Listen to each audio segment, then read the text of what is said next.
Hola amigos, bienvenidos. Muchísimas gracias por acompañarnos en este bloque de nuestro programa en la consulta con el urólogo.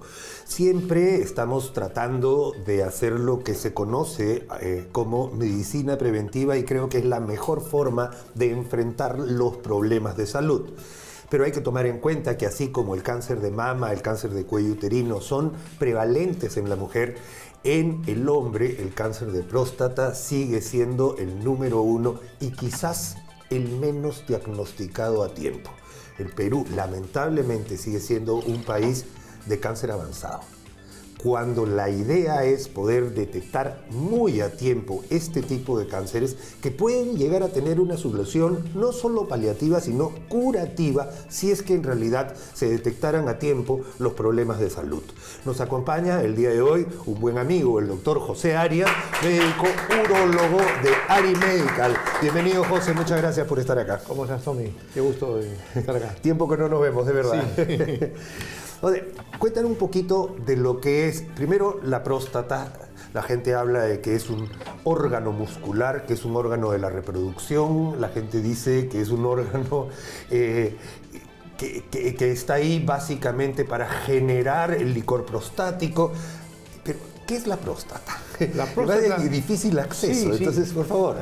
En realidad, siempre decimos que es una glándula que se encuentra entre la vejiga y la uretra del hombre, en esa zona, y que sirve solamente en la etapa reproductiva. Después de esa etapa, que es una parte del componente de líquido seminal para poder fecundar, después ya no sirve y solamente da problemas. Ok, de acuerdo. ¿Cómo se diagnostican normalmente las enfermedades de la próstata?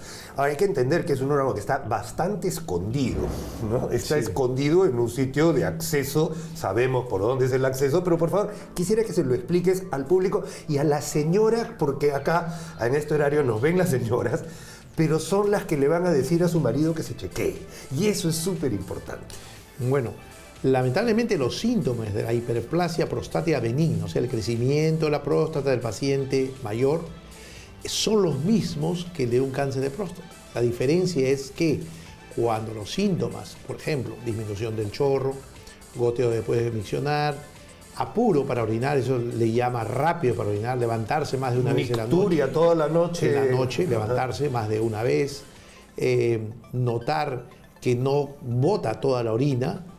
Esos síntomas que son de la hiperplasia prostática benigna, cuando se presenta en un paciente con cáncer de próstata, como yo les digo, ya esto está a mitad de camino. Y muy bien lo que decías, en el Perú lamentablemente no hay un diagnóstico temprano del cáncer de próstata en la mayoría de los pacientes, sino los pacientes vienen o a la mitad del camino o cuando ya tienen metástasis. Es así. Entonces, nuestra labor acá como programa es justamente orientar a usted y a usted, señora, que nos ve, para que convenza a su esposo, porque lamentablemente hay mucho tabú con respecto al examen de la próstata. ¿Cuáles son los mecanismos o los métodos diagnósticos para encontrar enfermedad prostática? Porque en realidad son 3 cositas que puede tener la próstata, ¿no? Hiperplasia, prostatitis, infección y cáncer. Básicamente son 3 cosas. O sea, básicamente son 3 cosas. Entonces, para descartar un problema prostático no estamos hablando de una gran disquisición diagnóstica como en otras enfermedades. Entonces, pero ¿por qué nos demoramos tanto habiendo ahora diagnóstico de enfermedades prostáticas mucho más al alcance? En realidad, todo paciente mayor de 50 años o paciente mayor de 40 con antecedentes familiares, llámese hermanos, tíos, padres, abuelos, con historia de cáncer de próstata, debería tener un despistaje de cáncer de próstata una vez al año. Okay. ¿Cómo es este despistaje? Con una prueba de sangre, que es el antígeno prostático, PSA. El PSA, ¿no? En sangre, que es muy sencillo, un tacto rectal, que si bien es cierto, salió en un tiempo una información que ya no era necesario. Eso no es cierto, porque hay 20% de pacientes que pueden tener un antígeno normal y al tacto encontrar algo sospechoso. Y además no dura ni 6 segundos el examen. Es la pura verdad. Sí. No se sufre, no es como las mujeres que tienen que hacerse su papá Nicolau, que en realidad esto es realmente sencillo. Y el tercero, porque ahí tiene que haber la ayuda de imágenes. Por supuesto.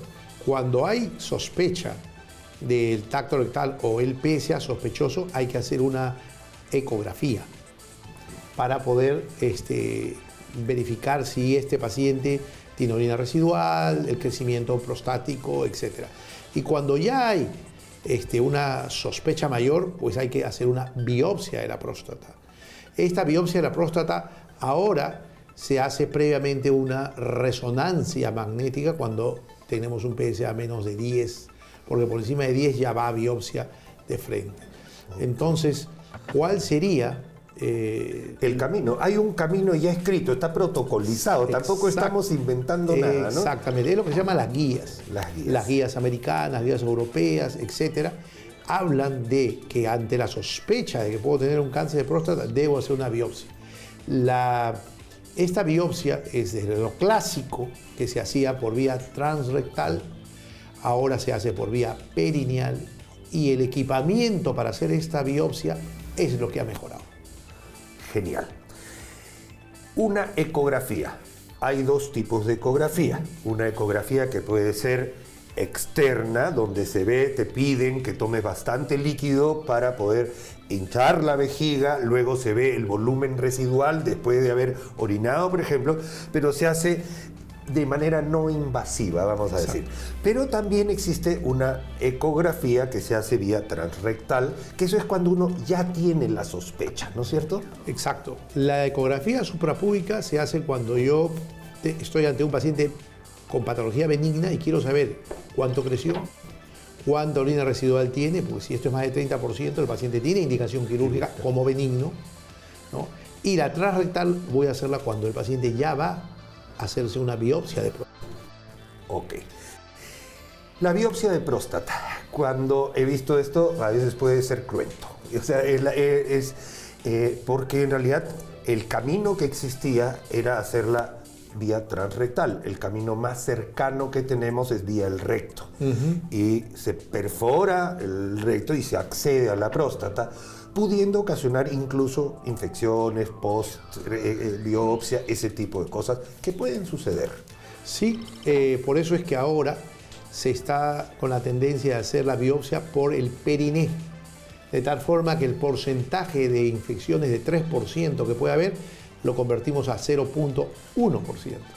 Es más seguro para el paciente y nos permite acceder a lugares de la próstata donde antes no podíamos acceder. Imagínense, esta es la próstata y uno hacía de esta forma la biopsia.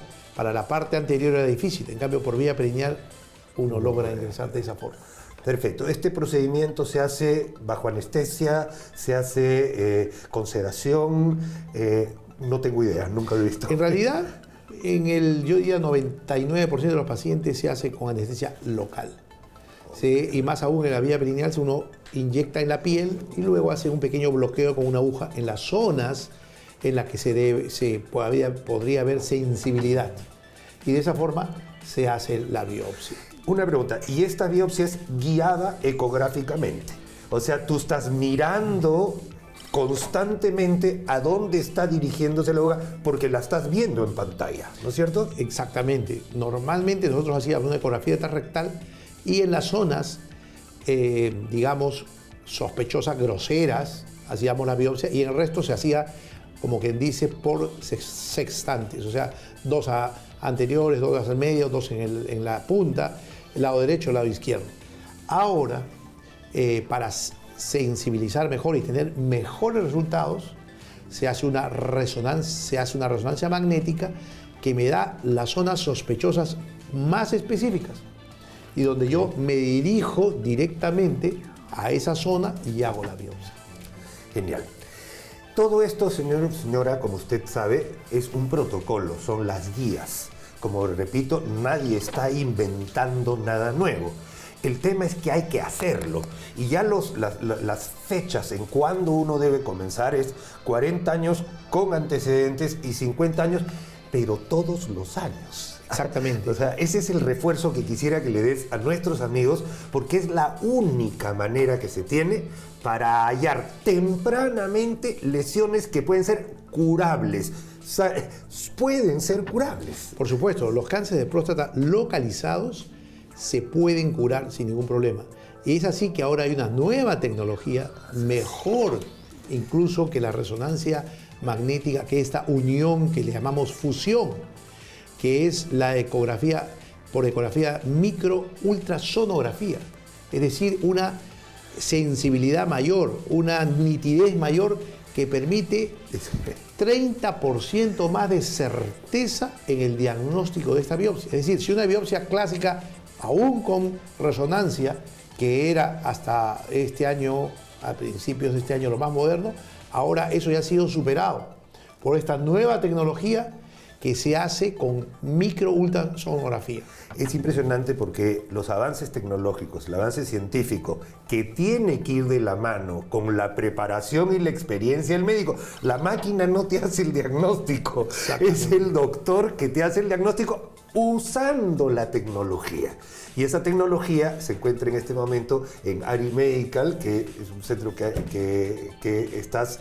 en el cual estás trabajando ahora. Sí, y en realidad es un centro. Poquito también sí, de eso. en realidad el centro tiene esta tecnología, como lo tiene, si alguien ha escuchado hablar de hospitales tan famosos como el MD Anderson en Estados Unidos, como el Memorial de Nueva York, y como todos los hospitales oncológicos de Estados Unidos y Europa, eso se ha traído al Perú. Y se ha traído no para que lo use un solo paciente de determinada clínica, ¿sí? Ni un solo médico, ni dos médicos, sino abierto a cualquier médico que quiera llevar ahí a su paciente y hacer con esta máquina, hacer ese procedimiento. El otro día estaba mirando y ahora estaba mirando ciertas imágenes. Es parte de la formación del médico. Exactamente. Y tenemos que ir de la mano con la ciencia, la nueva tecnología al servicio de los pacientes.